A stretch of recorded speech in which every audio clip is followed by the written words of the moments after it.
இன்னைக்கு என்ன சமையல் இது சேனல்ல எங்க வீட்டுல மத்தியானம் என்ன சமைச்சிருக்கான்னு வந்து பாருங்க.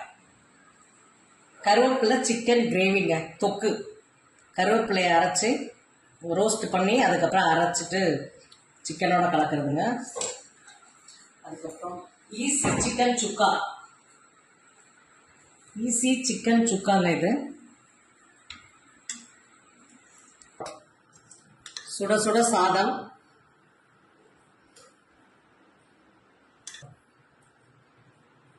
கருவேப்பிலை சிக்கன் தொக்குங்க, செம்மையா சிக்கன் சுக்காங்க,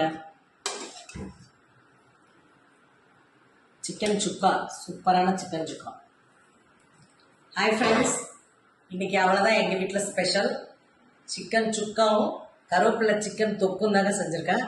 பிடிச்சிருந்தா லைக் பண்ணுங்கள், ஷேர் பண்ணுங்கள், கமெண்ட் பண்ணுங்கள். மறக்காமல் சப்ஸ்கிரைப் பண்ணுங்கள்.